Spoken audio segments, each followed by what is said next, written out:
Hello all and welcome to the final session for MN2054 Applied Entrepreneurship, the pitch.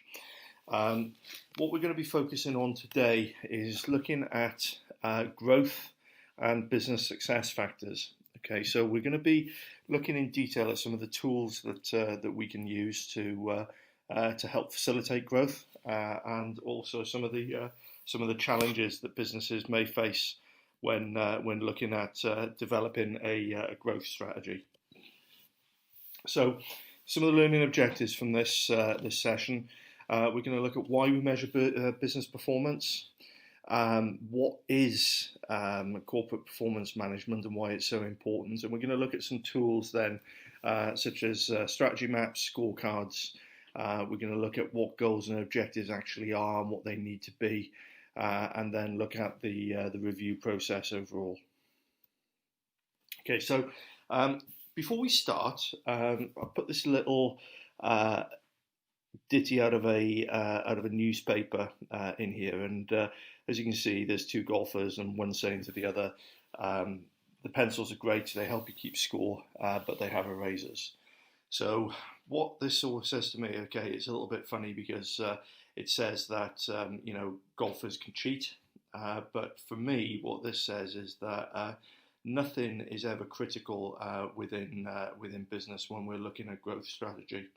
As long as we have a plan, we can actually go back, we can delete something.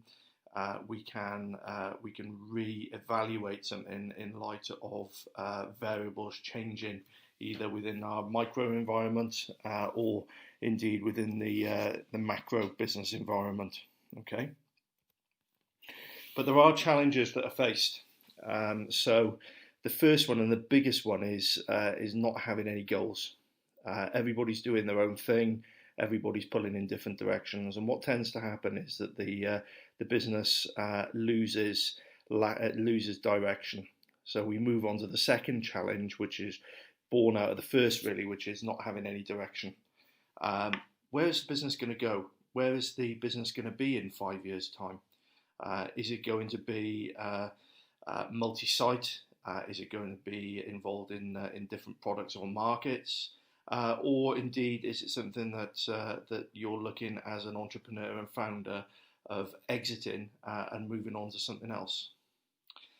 The last one is quite a critical one as well, which is lack of focus.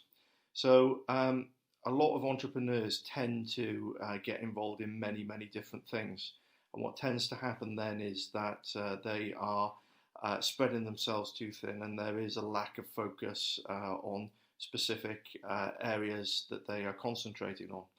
What happens then is that the lack of focus leads to apathy, lack of time and resource, and we get into a situation where the business ultimately fails because it isn't having the correct level of support. Overarching all of this is not having a performance management or measurement system. Okay, so having one of these in place will take care of the goals, the direction, and the focus within the business. So we need to think about why we measure business performance. The first box there is probably the most important, which is that it supports the strategic planning and goal setting. So this is the medium and long-term plans for your business. So where you see the business in 12 months, in 3 years, and in 5 years. And it is like a map, okay, how we get from A to B. And to effectively navigate that map, we need to be able to track progress, which is the function of the second box. It improves accountability, so everybody within the organisation knows what they are supposed to be doing. Everybody is pulling in the same direction and aiming towards the same vision. And lastly, if things aren't going well, we know quite quickly, and we can put corrective actions in place to address these performance gaps. But this isn't a sequential model. Okay, so things don't happen in order, and things can actually go backwards and forwards along that timeline there. So system in place in a bit more detail here. So we've got the strategic planning, creating that environmental change at the top. Communication then is the next level that we need to think about. So does everybody within the organization, even if it's a small organization, you're going to have stakeholders, but does everybody within the organization, internally and externally, understand what those strategies are? And once we do, we need to define those goals and implement various different scorecards and tools to enable us to track and measure performance, which is the third box. There's a process or various processes that need to be put in place, usually at departmental level within organizations, but certainly with smaller business at functional levels. And what I mean by that is we have a set of marketing objectives, we have a set of operational objectives, and so on. And then lastly, the evaluation and adjustment. So how are things going? And we don't wait until the end of a particular period to evaluate something. We should be evaluating our KPIs, our key performance indicators on an ongoing basis to make sure that we are continuously improving the business, making it agile enough that it can respond to various negative and positive stimuli that occur.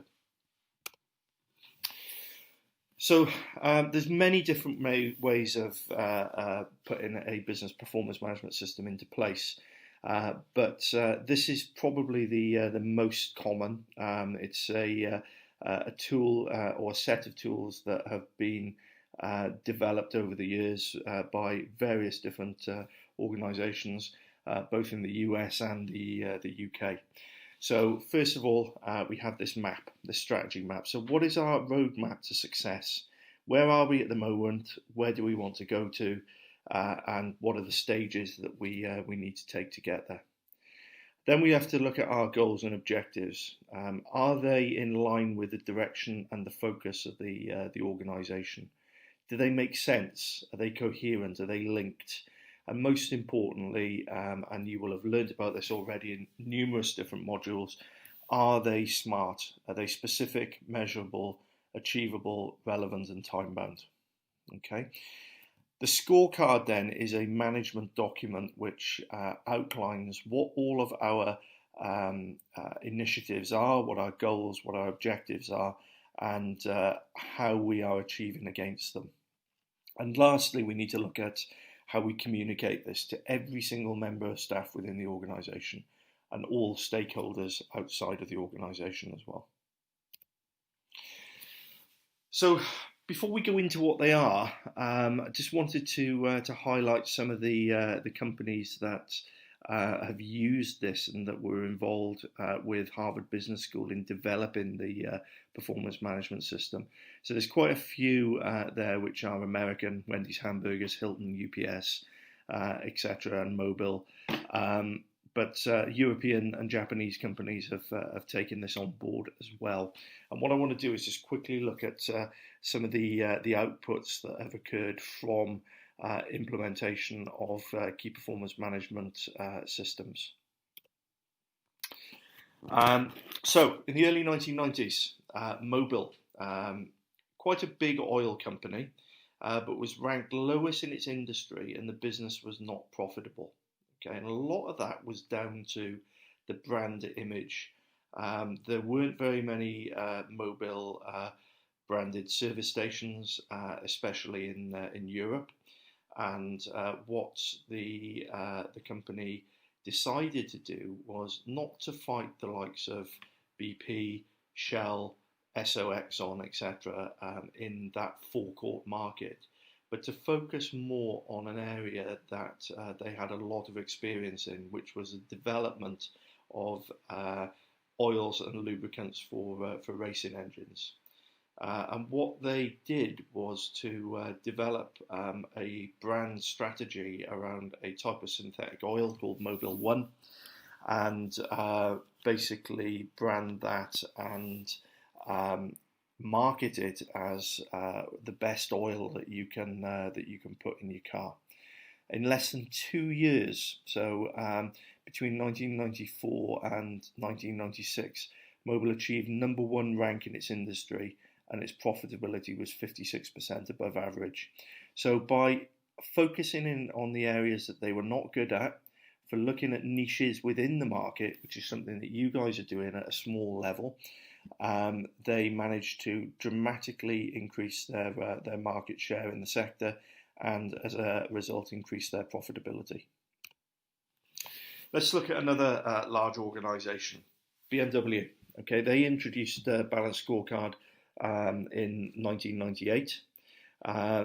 Number of customers grew to over 200%. Grew by over 200% within 3 years. Okay, and the main reason for this was that they again remarketed their business away from the higher end type of executive customers and more towards young, affluent people that wanted a unique driving experience and wanted a unique vehicle. So we're talking about the M-Power brand and how that was marketed and sold. And the number of vehicles grew, as it says there, by 175% within 3 years. BMW have also focused highly on their levels of customer service, so that is one way that they have differentiated themselves against the competition. And we've spoken quite a lot about how you guys with your businesses are going to differentiate yourself against your both direct and indirect competition. Okay, what is it that you are really selling?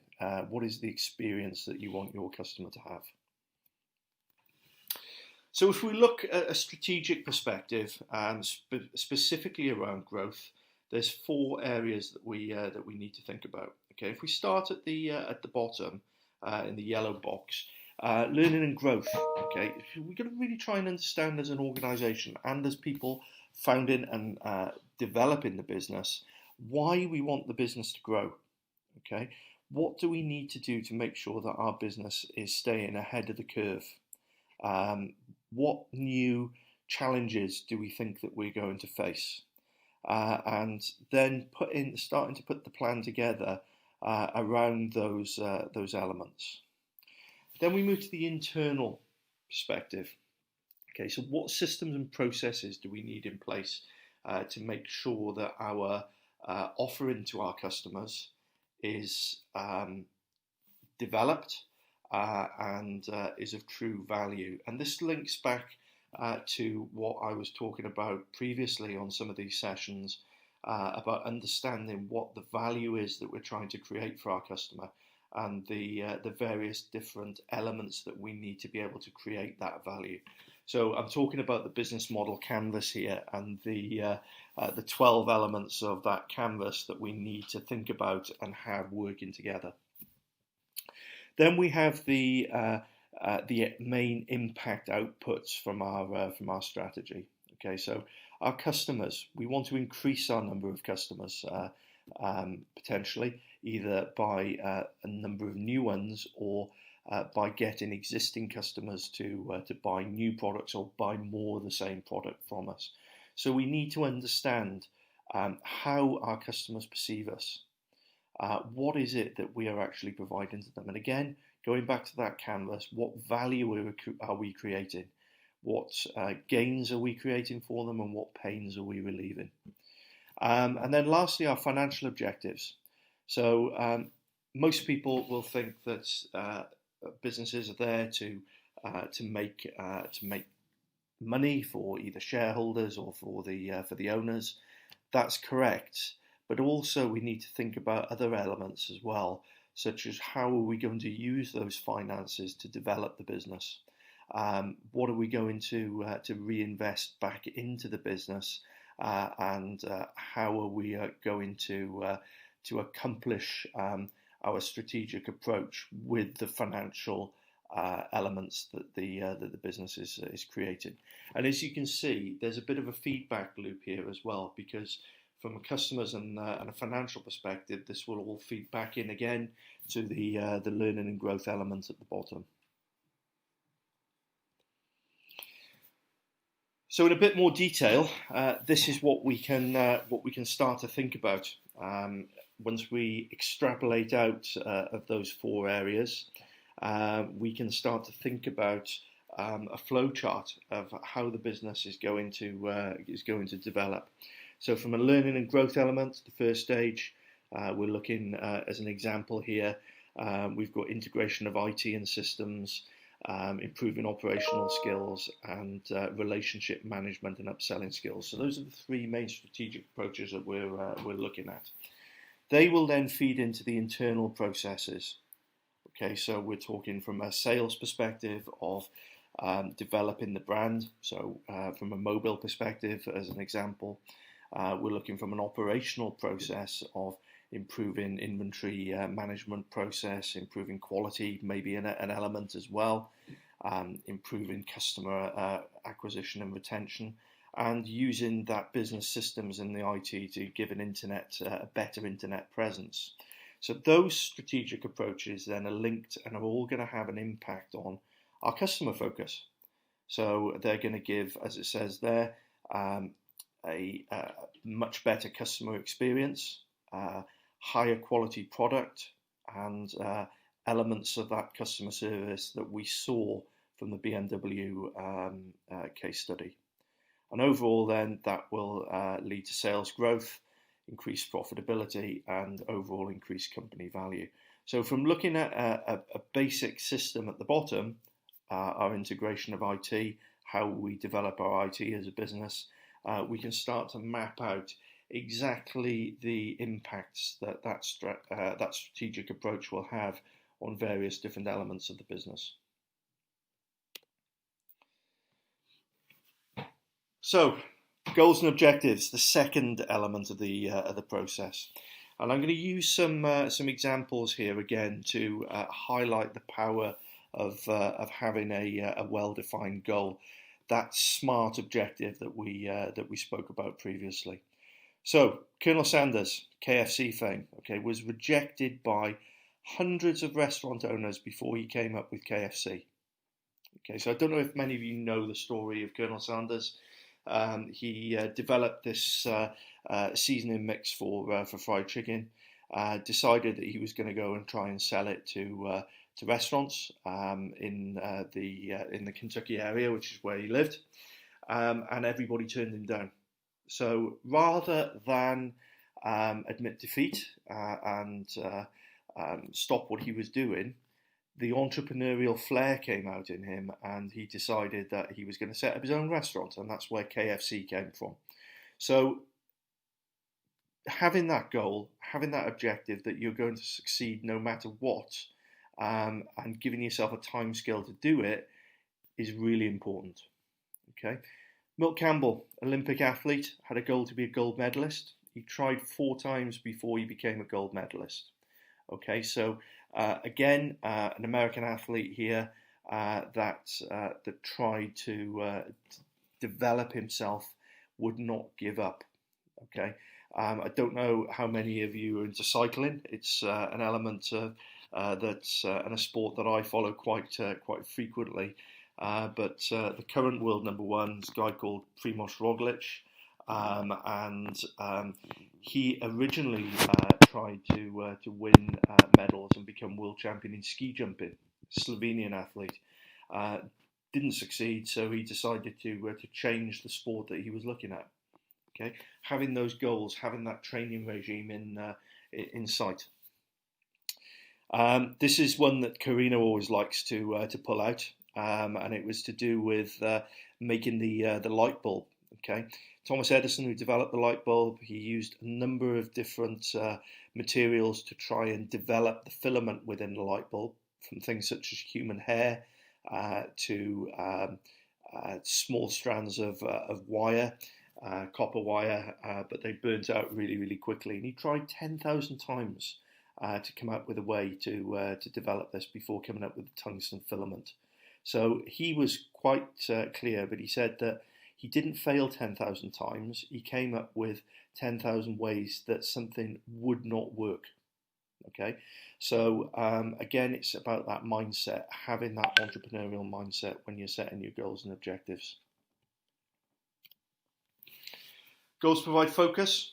Okay, so again, talking about the SMART elements, they all need to link in. So our objectives, which are our short-term elements, should feed into our goals. So our objectives should help us to achieve our goals, and then our goals should help us to achieve our vision. So it's all about this moving towards a common destination. So our objectives come from the strategy map. We then have our key performance measures, which are what the actual quantitative elements of what we're trying to measure are going to be. Okay, what those targets are, who owns them, and what initiatives we're going to use to try and overcome them. And this is where we start to build up this this balanced scorecard. That's what a scorecard looks like. So what we have is the various different perspectives, the internal processes, customers, financial, and our organizational learning objectives. We have the various different SMART objectives then, which are listed there under the objectives column. We prioritize them. Okay, so the higher the number, the lower the priority. So as we can see from this, okay, integrating the IT within the business, retaining and acquiring customers, and providing superior customer service are the key objectives that have been identified within this scorecard. We need to know how we're going to measure it. So going back to the SMART elements again, how are we going to measure this? And then how frequently are we going to measure it? So as you can see here, we've got yearly, monthly, we've got quarterly. For smaller businesses, it may be that we're looking at things on a daily or even an hourly basis. Okay, where we are against our target. Okay, are we 45% of it? Are we 50% of it? And so on. And the status indicator, this is something that I use a lot, what we call traffic lights. So what elements are going well at the moment and don't need much of our focus, and what elements are not going so well, i.e. the red elements that specifically need our focus and so on. And then also then the initiatives that we have there. So when you've put together your business plan, you've got an academic document there which highlights all of your research to date and so on. You've got your business model canvas there, which highlights on one page the model of the business, what the business is going to do, what are the various functional areas that are going to work together to create that customer value. And then we have this this scorecard as a tool, which again, as you can see, you can put together on an Excel spreadsheet. And this really is the management tool element of the business to show that you're on track and developing this moving forward. So if this is something that you are, or if you are going to be moving into the applied entrepreneurship test training next semester, then this is a really good way of meeting with us every week and detailing what your objectives are and how you are achieving against those objectives. So another acronym as well as SMART here, we've got FACTS. Okay, so key performance measures of facts about business which allow the company to focus, assess, close, track, and support. Okay, so it's a linear process that we go through to make sure that we are on top of these objectives and we are utilising them to the best of our ability for the business. So it needs to be aligned, focused towards the company goals. We need to be able to assess the processes and assess what is happening with regards to each of those objectives. We need to be able to change things very quickly if they aren't going right. Okay, so those corrective actions, we need to be in a position where we can highlight these deviations from the plan quickly and then do something that is going to move our business strategy back on track. We need to make sure that all of the objectives that we are putting in place and our goals are aligned towards the company's overall strategy, so the tracking element, and then we need to be able to support that whole process through accountability, so individuals that are leading each area, and communication with the rest of the organisation. So this is focused on larger type organisations, but if there's one or two or three of you in a startup organisation, we need to think of this in terms of the functional areas, as I said before: finance, marketing, operations, and so on within the business. So targets need to be aligned with that plan as well, and they are absolutely necessary. When most people think about targets, they think about sales targets, they think about not meeting those sales targets, and so on. So we tend to be in a frame of mind where we are averse to actually having targets, but they're absolutely necessary, because without them, we don't know where we are at the moment. We don't know where we want to be, but more importantly, we don't know how to get there in terms of, are we achieving against those objectives? And as Forrest Gump said there, if you don't know where you're going, you're probably not going to get there. Okay, and businesses end up going round and round in circles and eventually disappearing if they do not have these defined targets in place. Ownership and accountability. So every organisation needs individuals that are going to be accountable for the various functional areas, but also within those functional areas for tracking whether or not those objectives are being achieved in real time. Okay, so just as if you're doing a presentation, you would need to appoint a timekeeper to make sure that you aren't running over. It's exactly the same with within a business. You need to have somebody that's accountable for that. Okay. Also, you need somebody to highlight that things are not going right, and that corrective actions need to be in place. And this may be the same person. We need to have somebody that is working to define those targets and make sure that they are in line with the current strategy. And we also need to be in a position where we can actually review those targets and the initiatives and revise as necessary. This is really important, and it's the same with the business plan as well, that it is a living document. Okay, and what I mean by that is that it isn't something, and I've said this before, that you, like a business plan, that you write it one day, you think, right, I've done my business plan, put it in the bottom drawer of your desk, and you never use it again. It is something that we need to use and assess on a regular basis, and change on a regular basis as well. Okay, so we need to look at how we're doing. We need to assess whether or not we are, in fact, monitoring the right key performance indicators. Are we doing the right things? Are the initiatives that we're putting in place effective in having a positive impact on our goals and on our objectives? Okay, and as it says at the bottom, have the organisational goals changed? Sometimes the business completely deviates from what it did previously and moves into a new area. So that whole process has to be renewed again.